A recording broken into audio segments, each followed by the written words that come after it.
What's up, everybody? Matt Mandu from Headwaters Adventure Company, and I wanted to give you an update on our first fishing meetup that was at Lake Berryessa this past weekend.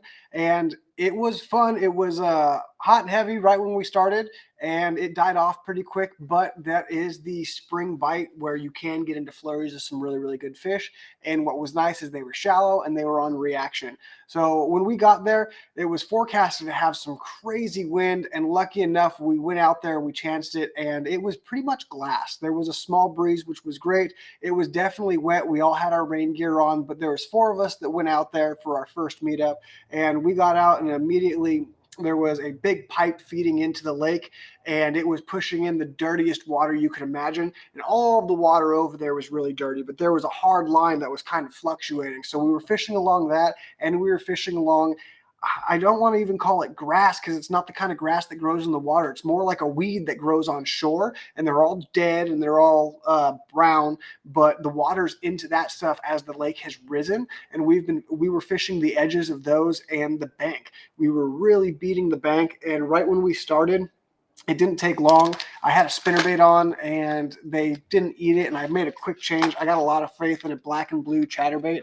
This is just the Z-Man standard classic chatterbait, a great one to go with. But I put this on in a 1/2 ounce, and I paired it with a Strike King Rage Craw in the green pumpkin. And immediately I had a bite. I had one come up right to the side of the boat, hit, I missed it, and it took the claws off of my bait. So the next one that I put on, I bit off 2 nubs, and I put it back on just to make a smaller profile. And I got a 4.5 pounder that was just chunky. I got some on a crankbait. I was throwing the old school color. So it's kind of shady. It's got a little silver. It's got definitely yellow in it. Sorry, there we go. Trying to get it all in there. But I caught one on that, just absolutely T-boned by a nice 3-pound spot. I started throwing a jerkbait as well, and it wasn't this one, but it was one very similar. This one's a Pro Blue, so it's a little bit more translucent and has a blue top. I went with the blue and chrome, so I didn't have one in here in the shop, and I didn't bring my gear in.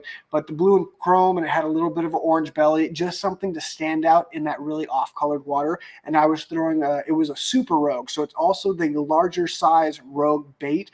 Just because even if they're eating small baits in that dark water, you need to grab their attention. So you need to have something that's either going to put off the sound and vibration, the flash, or just be a standout color to really get their attention.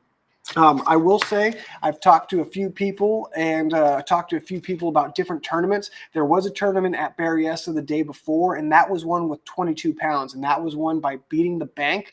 A lot of A-rigs, a lot of swim baits, crankbaits, jerkbaits, definitely the reaction bite now.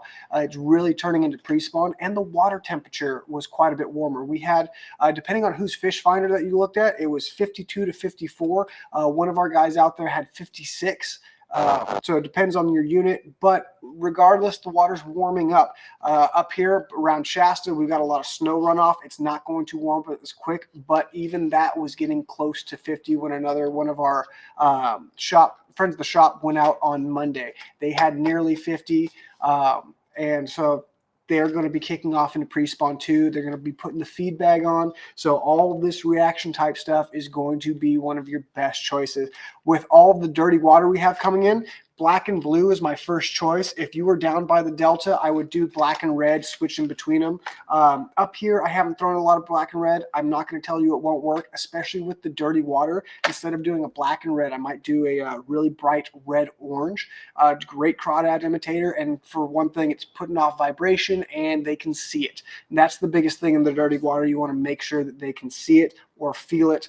That's how you're going to get bit. Some chatterbait trailers that are really good and underrated is something like the D-Bomb. Even though it's a beaver style bait, it's going to have a lot of flap. Those legs kick incredibly well. A lot of people, I don't think, realize that because it is a beaver bait. There's nothing cupped on it to catch water. It just wiggles really good. Another one that you can do is the Z-Craw from Zoom. That is a great one on a swim jig or a chatterbait. Also, with the fish that were in the dead grass and weeds, I did try flipping some. I didn't have any luck doing it, but the fish that, especially the largemouth, they might hold up there a little bit better. The spots, they're just going to be all over the place. They're not going to hold up in the brush. But I got a 4.5 pounder that was dirt shallow, so I figured it was worth trying to flip. Another one that you could do, especially if you're Clear Lake or Delta and want to do a big presentation, a full-size brush hog is a great chatterbait trailer. Cut a little bit off the top, and you've got a lot of appendages that are going to wiggle and just something really, really bulky. This time of year, they're going to feed up because they want to get ready to spawn. And whether that's the males who are going to stop eating once they get on the bed, or if it's the females who need to eat those crawdads for their eggs to develop. As you go up the food chain from shad to bluegill and baby bass, and crawdads are probably the best. The minerals in those are going to help the eggs develop. I think the crawdad is going to be the most sought after food choice of these big pre-spawn bass because it's the minerals in their shell. When they eat those, it breaks down and it really helps the eggs develop. So just some things to think about. Another tournament that happened this past weekend was Yakabass out at Folsom. And from the guys I talked to, it was tough. And it was tough, especially because a lot of people didn't figure out the fish. So the guys who won it, again, were fishing dirt shallow. The water's been rising. There's current. It's dirty. Those fish can't see well in that deep water. They're going to get against something hard. They're going to get shallow. They're going to want to have their backs against something so they know where they are in relation to everything else. If they're just suspended in open water, in dirty water, they don't know what's going on. So we were fishing, again, wood and rock and shallow. Bright baits, something that's going to put vibration in the water, something that they can find, whether that's rattles, whether it's even a silent crankbait is going to put off vibration into the water. The chatterbait definitely does, the spinnerbait. But the tournament at Folsom was one fishing shallow. A lot of the guys who thought the water's still cold, they're going to be out deep. They find fish out deep but can't get them to bite. The ones that are going to be shallow are the ones that are going to be feeding. They're the ones that you can get to react. Same thing, another buddy of mine was fishing a boat tournament at Lake Tulloch, and there was some big fish caught out there. There was 3 8-pounders weighed in, and there was one that was at 11. And I don't know what the 8-pounders were caught on, but I do know that the big one, the 11-pounder, was caught again on a black and blue chatterbait. This thing, dirty water, going into pre-spawn, it is going to get you a lot of big bites. If you don't trust black and blue, or if you haven't thrown it, I'm telling you, throw it. It's going to change your mind, I'm sure. With the water as brown as it is my go-to color. And like I said, I was throwing a green pumpkin rage craw on it. They also make black and blue rage craws. You could pair anything dark with that. I would stick to the green pumpkin or the black and blue. That green pumpkin, even though it's natural, it's still pretty standout because it's a darker scale of natural, I would say. The black and blue trailers also work good. You could use, that's my favorite chatterbait and swim jig trailer personally, but there's a lot of different ones you could use. Everybody's going to have their preference. The claws are going to give it a little bit extra thump in the water, so again, those fish can find it. That's about all I'd be throwing in the Delta right now, that and the swim jig. If there's a breeze, chatterbait. If there's not a breeze, swim jig, and go back and forth. Rip it out of the grass, rip it off the cover. They do deflect pretty well off of wood, so you can fish them through there. And even on rock, fishing them like a crankbait, it's a great option. So with the water dirty, definitely a go-to. One of our other guys out at Berryessa, he did catch his fish on something like this chili craw. It's not going to want to stand up really well for me, but it's a Strike King bait. It's a very dark red-orange. Another great bait for the Delta. If you're fishing the Delta and you are not throwing red, you are not doing the Delta justice. As we are going into pre-spawn, and I know the water's still dark, and I know the water's still cold, and the fish are still going to be tough to catch, throw red. Red crankbait, red squarebill, red spinnerbait, red chatterbait, throw red. That is this time of year. Spring on the Delta is all about red. I haven't thrown it a bunch in the lakes up here, so I can't tell you if that's going to be the key, but they are going to be eating crawdads. So whether you're throwing red or you're throwing something that's going to be a little more brown, green pumpkin, get some spike it, something with some garlic smell, something that can put a little bit of flair on your bait, whether you're using chartreuse. They do have it in red and orange, and I really like the orange as well to tip the claws of my crawdad style baits. But just think about that. They're putting on the feed bag. The water's warming up. It is not going to be long until we're having 30, 40, 50 fish days. They are going to be absolutely chewing. And we got a small taste of that because it was right in the morning when we got there that we were catching the fish, and then they kind of disappeared. And we started going further and further from the launch. The water was getting colder. It was getting clearer. We stopped catching them. We went back and picked up a couple of more. But, this time of year, it's still cold. The weather's still iffy. But they're thinking about spawning. They're getting ready. So you should be thinking about it too. Definitely check out, like I said, first things I'd do, reaction baits. If they're going to be chasing, they're going to be hungry. That's going to be the best way to catch quantity, but also quality. If there's something hungry and it can hear and feel something coming at it, it's going to snap real quick in this dirty water because it's not going to miss a chance out for food. If it was really cold and clear, it could pick and choose. With it not being cold and clear, it doesn't know where its next meal is coming. So put that in something's face. Jerkbait is a heck of a way to catch some really big fish this time of year just because it's erratic. They can find it, they can feel it, and they just absolutely crush it. Reds, I'd stick to reds too. It really depends on your water quality, so judge that by the places that you're fishing. And besides that, that's really all I got. The river here in town's cleaning up. So the water went from mud brown to it's starting to have stain, which the trout fishing, from what I've been seeing from a lot of the fly guides, has been picking up. Still a great time to throw those yellow Panther Martins, whatever spinner you might like, the little Cleos, something again that's putting vibration on the water that they can find. But the fly guys are also catching them too. So use a big bug, a black rubber legs is my go-to, and then put your smaller bugs after that. Generally, you're going to catch them on the small bugs. I still catch a lot of fish on rubber legs, but put that on there so they notice it, and then they're probably going to eat the smaller one. But yeah, man, a lot of big fish being caught.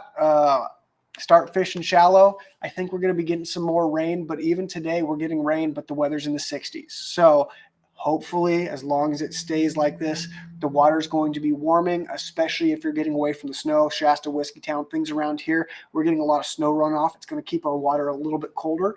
But as we get more south of here, it's going to start warming up. Berryessa, like I said, was 4 degrees to 6 degrees higher than what we've got over here. So the further south you are, get ready. It's going to pop off real soon. Our next meetup is going to be at Clear Lake. If any of you guys missed this one, which I know the weather wasn't great, and like I said, there's only 4 of us out there, the next one's going to be at Clear Lake. It's going to be a 2-day trip, a Saturday, Sunday. So if you can't make both, come out for one or the other. We're going to be launching out of Kelsey Creek, assuming that the campsites are no longer in the water because right now it's a little flooded. So once that water recedes a little bit, hopefully our campsites will still be there. And like I said, come down, hang out. We're going to fish. We're going to cook. We're going to hang out, camp, bullshit, talk about fish. So it'll be a good time. We're going to catfish at night and bass fish in the daytime. It's going to be great. So check it out. It's on our calendar on our Headwaters Adventure Company or headwatersadventure.com. Check out the calendar. It has the dates for all of our meetups. We're going to be doing them from March to October.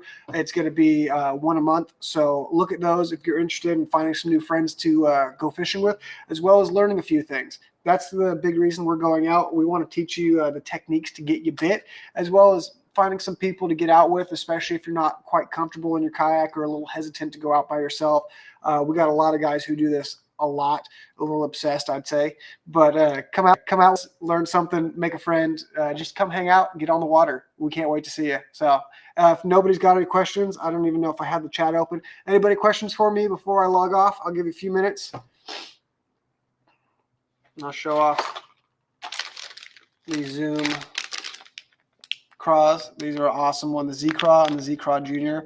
You could do a lot with them. Swim jigs, chatterbaits, spinnerbaits, flipping, punching, does everything.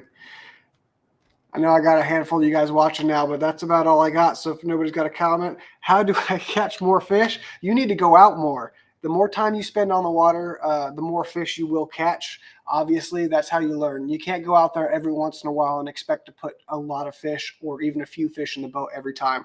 Definitely go out during the spring as the water's warming up. That's going to be your best chance at catching numbers and a really, really good chance of catching larger fish too. Those big fish have to eat to get ready. You need to go out. Yeah, I agree, Daryl. So Daryl was one of the other guys that were out there with us. He got one on a chatterbait. Daryl, was yours black and blue, or did you get it on the white one? We're hopefully going to have, 15 or so, maybe more people out at the next one. I've definitely been talking to some people. A lot of people are excited. We're trying to get some more giveaway stuff right now. Yak Attack is the only sponsor who's been giving us stuff to give out. Hopefully we will. Okay, Daryl caught his on the white chatterbait, which makes sense because they are eating a lot of shad out at Berryessa. But we're trying to get some more giveaway stuff to entice you to come out and fish with us. But, coming to fish with us should be good enough. So I will talk to you guys next time. See you later, Daryl, Brian, everybody else who's watching. Stay fishy, my friends. Sorry you missed it. I know you missed out, James. That was and like I said, it was short, but it was hot and heavy there right in the beginning, and there were some really nice fish. So on the next one, gamble. You got to gamble and come out. The weather looks bad. We'll see. Worst case scenario, we go home or try and make it work and catch some fish in some poor weather. All right, guys, I'm signing off. Peace out. See you later, John. Are you going to be at the next one, John? You coming to Clear Lake with us? I believe each campsite can hold 8 people, and you might just have to pay for an extra car if you want to tag along. So think about that. Let us know. We got a few of them there. And like I said, if you can't get a campsite or if you just want to come down for a day or so, come on out. All right, that's it for me. Stay fishy, my friends.